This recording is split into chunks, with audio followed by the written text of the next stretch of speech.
Democratic Governor of California, Gavin Newsom, appeared on Fox News yesterday during the Democratic National Convention and does what he does so well, which is engage with some of these right-wing talking points in an effective manner. This was with Bret Baier. Let's just jump right into it, and I'll discuss as we go along. This theme of this convention, a lot of it is about freedom. You have criticism of Governor Tim Walz and how he handled COVID-19. Obviously, you took criticism about how you handled COVID-19, that there was a real crackdown on people's businesses and how they dealt with things. How do you say that that was freedom? Well, I mean, in health, wealth, and education, states like California outperform states like Florida. They lay claim to be freedom states, even though they're banning books, banning speech in the boardroom, in the classroom, banning women's rights, the right to choose. I mean, you want to compare or contrast, pretty easy. We believe in bodily autonomy. We believe in the freedom to love, freedom to go to school without fear of being gunned down. We care more about our children than the National Rifle Association. I'll take this debate head on any day of the week on freedom. And don't forget, I was doing ads a couple years ago on this saying, how in the hell are we losing the debate on freedom? And with respect, during COVID, Donald Trump himself was out there promoting a lot of these policies, supporting this policy. I don't think that. I know that because I was working. He was not supporting going after people and having neighbors snitch on neighbors. No one, that wasn't about, but as it relates to the concerns, in Governor Walz's case, it was. But all right, I'm going to leave you with this. Another, COVID, the Republicans are going to focus on immigration. All right, and I have more, more to play for you, of course, in just a second here from that conversation. But one of the things from the Democratic National Convention that was most exciting to see, which is why it was killing me not being able to talk about it because I was out sick, but was the freedom branding. Because it's not just branding, right? The freedom signs, the discussion of freedom, the alignment of Republicans and Democrats at this convention on the issue of freedom. Because for so long, as Newsom said, he's been shouting about this for some time. Republicans have strangely been able to grab that label when it doesn't actually justifiably align with their values. And they do this with a lot of things. Despite over the last century, the economy performing much better under Democratic administrations than Republican, they've been able to brand themselves as the better on the economy party. Consistently, polls show Americans think the Republican Party is better at handling the economy, even though by no metrics is that the case over the last century in this country. And so that, as well as the freedom branding, liberty branding, pro-veteran branding, all these things, they just don't align with the actual records. And I think one of the reasons why Republicans have been so effective at taking the labels is because Democrats have been so ineffective at pushing back against that. And they'll just sort of go, all right, well, that's y'all's thing, and we're just going to talk about other stuff. No. And Gavin Newsom has been on the forefront of begging people to care about the branding, because what you're doing is the most important. But in a democracy, people need to know that you're doing the good stuff to keep giving you the power to do so. And so you do have to care about what people think about you. And that's what I've talked about for so long. Biden has this sort of govern quietly mentality, which is admirable in a sense. He's not like Trump where he needs to brag about every single thing all the time. But it actually doesn't work sometimes to continue being granted the power that allows the good things to be done. And so you do have to tout your successes, and you do have to tout when you align with a label much better than the other party. And the Democratic Party right now is much more able to identify with a label of pro-freedom than the Republican Party. The next clip has a little context I need to fill you in on. CNN reports U.S. job growth during much of the past year was significantly weaker than initially estimated. According to new data released Wednesday, the Bureau of Labor Statistics preliminary annual benchmark review of employment data suggests that there were 818,000 fewer jobs in March of this year than were initially reported.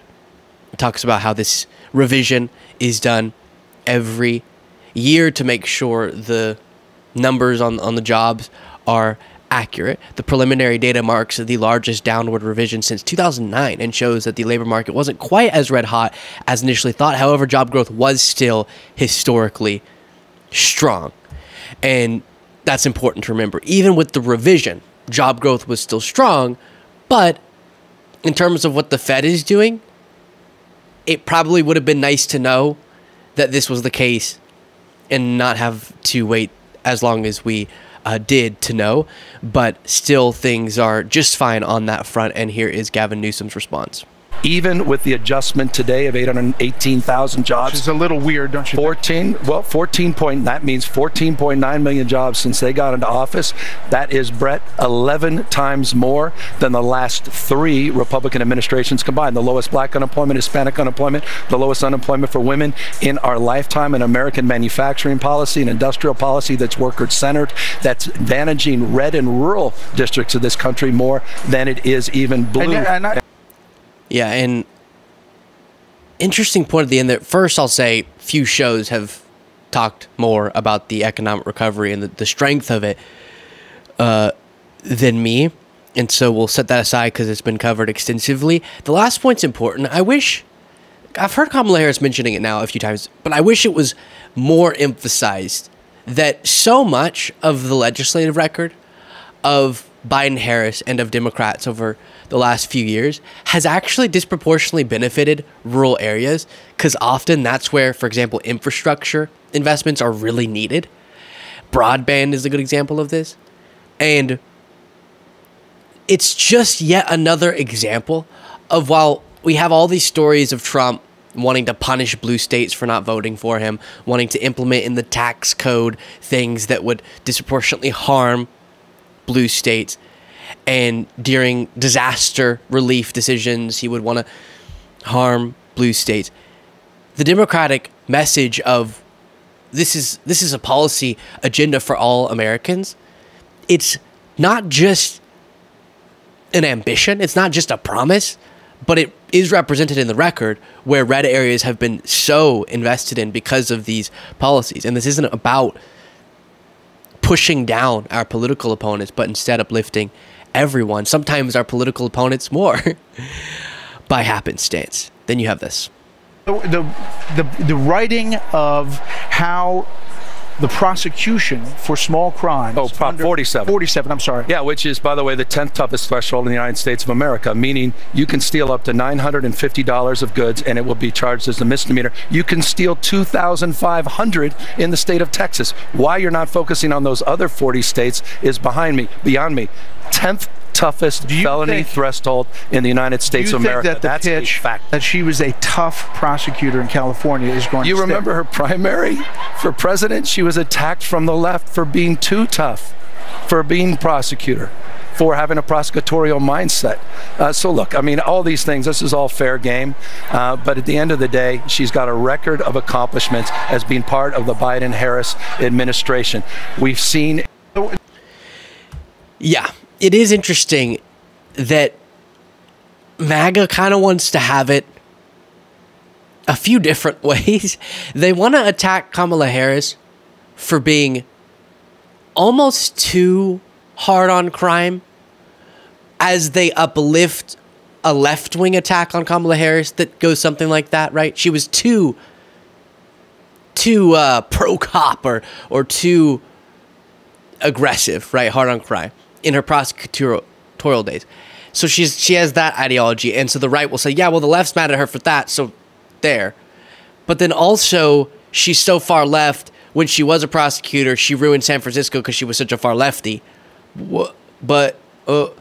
And that some of her stances during her 2020 presidential run that since have sort of been adjusted, those represent her being too far left. But she's also just fully embodying the Biden record, which would be a more moderate record than what she ran on in 2020, and is what she's saying is sort of her record. It just a lot of contradictions there, because what we're seeing is people are understanding, it appears, the campaign that Vice President Kamala Harris is running, which is, I'm informed by the way that I came up to this position, namely in prosecutorial positions, enforcing the law. A lot of those experiences taught me things that are crucial to my governance now.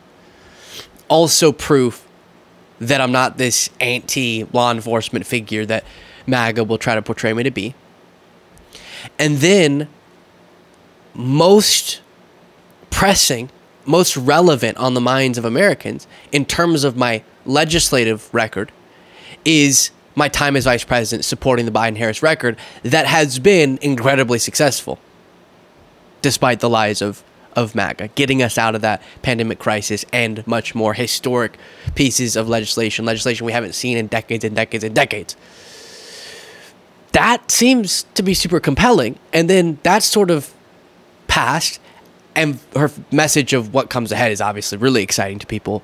A vision that's much more hopeful, uplifting than the dystopian, dramatic, disgusting stuff that's coming out of Trump. Let me know what you thought of that in the comments. If you want to get extra content daily, support this show, you can do that by clicking the join button below. I will be back on the bonus show today, if it's the last thing I do.